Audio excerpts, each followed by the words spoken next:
ലോകത്തിലെ തന്നെ ഏറ്റവും വലിയ ഫങ്ഷനിങ് ആയിട്ടുള്ള ഹിന്ദു ടെമ്പിളാണ് ശ്രീ രംഗനാഥസ്വാമി ടെമ്പിൾ. ലോർഡ് വിഷ്ണു ആണ് ഇവിടുത്തെ പ്രതിഷ്ഠയായിട്ടുള്ളത്. ഒരുപാട് പ്രത്യേകതകളുള്ള ടെമ്പിളാണ് രംഗനാഥസ്വാമി ടെമ്പിൾ എന്ന് പറയുന്നത്.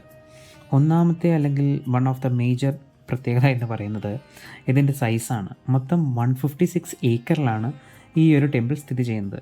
ഇത് നമ്മൾ സൈസായിട്ട് കമ്പയർ ചെയ്യണമെന്നുണ്ടെങ്കിൽ നമ്മുടെ വത്തിക്കാൻ സിറ്റി, എൻറ്റയർ വത്തിക്കാൻ സിറ്റിയേക്കാൾ കൂടുതലാണ് ഈ ഒരു ടെമ്പിളിൻ്റെ ടോട്ടൽ സൈസ്. മറ്റൊരു പ്രത്യേകത എന്ന് പറയുന്നത് ഇവിടുത്തെ മൊത്തം 108 ദിവ്യദേശങ്ങളാണ് ഇവിടെ ഉള്ളത്. അതിൻ്റെ കൂടെ തന്നെ 21 ഗോപുരങ്ങളും ഇവിടെ ഉണ്ട്. ഈ 21 ഗോപുരത്തിൽ ഏറ്റവും വലിയ ഗോപുരം എന്ന് പറയുന്നത് രാജഗോപുരം എന്ന് പറയുന്ന മെയിൻ ഗോപുരമാണ്. ഇതിൻ്റെ സൈസ് എന്ന് പറയുന്നത് അപ്രോക്സിമേറ്റ്ലി 236 ഫീറ്റാണ്. എന്ന് വെച്ചാൽ എഗെയിൻ ഇത് കമ്പയർ ചെയ്യണമെന്നുണ്ടെങ്കിൽ നമ്മുടെ ഇന്ത്യ ഗേറ്റിനേക്കാൾ അപ്രോക്സിമേറ്റ്ലി 100 അടി ഹൈറ്റ് കൂടുതലാണ് ഈ രാജഗോപുരം എന്ന് പറയുന്നത്. ഈ ടെമ്പിളിൻ്റെ മറ്റൊരു ഇമ്പോർട്ടൻ്റ് ആസ്പെക്റ്റ് എന്ന് പറയുന്നത് 1000 പില്ലറാണ്. അതൊരു കോംപ്ലക്സ് ആണ് ആക്ച്വലി ഈ ടെമ്പിളിൻ്റെ അടുത്ത് തന്നെ ഉള്ളത്. 1000 പില്ലർ എന്ന് പറയുന്നത് ആ ഒരു കോംപ്ലക്സിൽ അപ്രോക്സിമേറ്റ് 960 പില്ലർ ഉണ്ട്. ഇതിൻ്റെ കറക്റ്റ് ഓപ്പോസിറ്റ് തന്നെ 40 പില്ലർ അടങ്ങുന്ന വേറൊരു ചെറിയൊരു കോംപ്ലക്സും ഉണ്ട്. അങ്ങനെ മൊത്തം 1000 പില്ലറാണ് ഇവിടെ വരുന്നത്. ഇതെന്ന് പറഞ്ഞാൽ ജസ്റ്റ് ഒരു പില്ലർ മാത്രമാണ്, പക്ഷേ എല്ലായ്പ്പോഴും ഓപ്പൺ അല്ല. വൈകുണ്ഠ മാസത്തിലെ 21 ദിവസം ഇവിടെ ഒരു ഫെസ്റ്റിവൽ നടക്കും.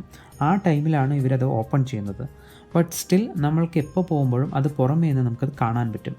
ഇതിൻ്റെ മറ്റൊരു പ്രത്യേകത എന്ന് പറയുന്നത് ഒരൊറ്റ പാറയിൽ നിന്നാണ് ഇത് കൺസ്ട്രക്റ്റ് ചെയ്തിരിക്കുന്നതെന്നാണ് നമ്മൾ പറയപ്പെടുന്നത്. അങ്ങനെ അവിടെ ചോദിച്ചപ്പോഴും അത് തന്നെയാണ് കേൾക്കാൻ കഴിഞ്ഞത്. അതൊരു വലിയ പ്രത്യേകത. കാരണം 1000 പില്ലർ വൺ സിംഗിൾ റോക്കിൽ നിന്ന് കൺസ്ട്രക്ട് ചെയ്യുക എന്ന് പറയുന്നത് അത്ര എളുപ്പമുള്ള കാര്യമല്ല. ഇതിൻ്റെ കൂടെ തന്നെ പറയേണ്ടതാണ് അതിൻ്റെ തൊട്ടടുത്തുള്ള ഒരു വൈറ്റ് പില്ലർ. ഈ ബാക്കി എല്ലാ അവിടുത്തെ പില്ലറും നേരത്തെ പറഞ്ഞ പില്ലറല്ല ഗോപുരം ബാക്കി എല്ലാ ഗോപുരങ്ങളും ബാക്കി എല്ലാ കളറും ഉണ്ടെങ്കിലും മറ്റ് കളറാണെങ്കിലും ഈ ഒരു ഗോപുരം മാത്രം വൈറ്റ് പെയിൻറ്റിലാണ് കൺസ്ട്രക്ട് ചെയ്തിരിക്കുന്നത്. സോ ഇതിൻ്റെ ബാക്ക്ഗ്രൗണ്ട് അന്വേഷിച്ചപ്പോൾ ഒരു മുൻകാല ഒരു സ്റ്റോറിയാണ് കേൾക്കാൻ കഴിഞ്ഞത്. അതെന്താണെന്ന് വെച്ച് കഴിഞ്ഞാൽ അലാവുദ്ദീൻ ഖിൽജിയുടെ army 13th century around 14th സെഞ്ച്വറിയിൽ ഈ അമ്പലം ആക്രമിക്കാൻ വേണ്ടി വന്നു. ആ ഒരു ടൈമിൽ അന്നത്തെ ഒരു ദേവദാസിയായിരുന്നിട്ടുള്ള ലേഡി, അവരുടെ പേര് വെള്ളൈ അമ്മാൾ എന്നാണ്.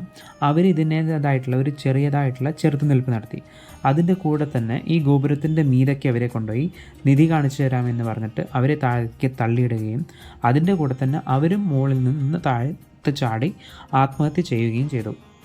സോ അവർക്കുള്ളൊരു റെസ്പെക്റ്റിൻ്റെ സൂചകമായിട്ടാണ് അതിനുശേഷം ഈ ഒരു ഗോപുരം മൊത്തം വൈറ്റ് പെയിൻ്റ് ആക്കുകയും ഇതിനെ വൈറ്റ് ഗോപുരം എന്ന് അറിയപ്പെടുകയും ചെയ്തത്. കാരണം വെള്ളൈ അമ്മാൾ എന്ന അവരുടെ പേരുള്ളത്. വെള്ളൈ എന്ന് പറഞ്ഞു കഴിഞ്ഞാൽ വൈറ്റ് എന്നാണ് മീനിങ് വരുന്നത്.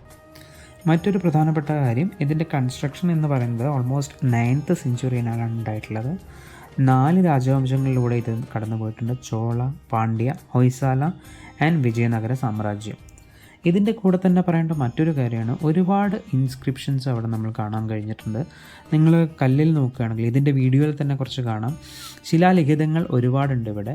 അറൗണ്ട് 800+ ഇൻസ്ക്രിപ്ഷൻ ഉണ്ടെന്നാണ് എനിക്ക് അറിയാൻ കഴിഞ്ഞത്. നിങ്ങളുടെ ജീവിതത്തിൽ ഒരിക്കലെങ്കിലും ഈ ഒരു ടെമ്പിൾ വിസിറ്റ് ചെയ്യണം എന്നാണ് എൻ്റെ ഒരു അഭിപ്രായം.